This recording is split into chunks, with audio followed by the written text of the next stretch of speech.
In this video, I'll be showing you how I learnt to drop kick a rugby ball by explaining the process of my learning and connecting these processes with learning theories that have been discussed in the classroom.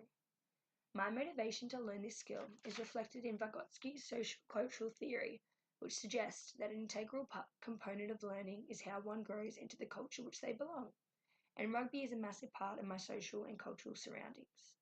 In rugby union, a drop kick is used for kickoffs, restarts, and to score a field or drop goal.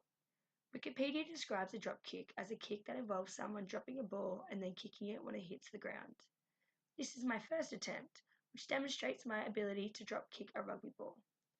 As you can see, my bodily kinesthetic intelligence is certainly not as high as the athletes I watch on TV. So I seek the assistance of a more knowledgeable other, who has a better understanding and a higher ability than me. My partner Jack has played rugby for many years, being the captain of grand final winning rugby teams. Who better to get to teach me? Jack demonstrates how to correctly drop kick a rugby ball and gives me a few tips and tricks as to how he kicks the ball.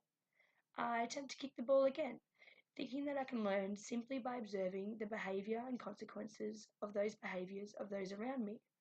And then again. And without stopping and thinking at the time that maybe this isn't how I learn best, I try yet again.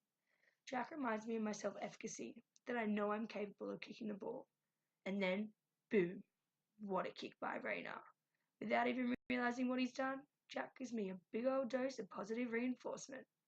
I learned that if I kicked the ball well, my actions were rewarded by high fives and encouragement, which, as you'll see, strengthened my determination to kick the ball.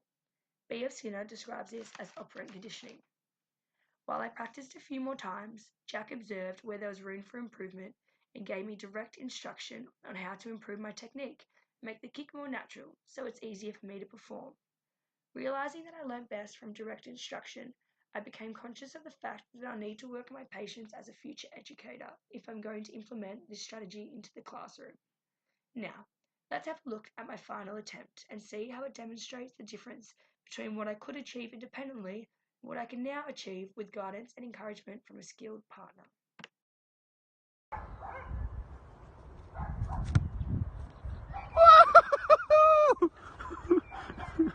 There is a noticeable difference between my first and my final attempt, and it is clear that Jack has scaffolded my learning by providing the support necessary to enable me to accomplish the task. Next time I learn a new skill, I'll film my first few attempts and reflect on these in order to improve my skills faster. I hope that you have enjoyed my video and that it wasn't as painful as this kick was. Next time I learn a new skill, I'll film my first few attempts and reflect on these in order to improve my skills faster.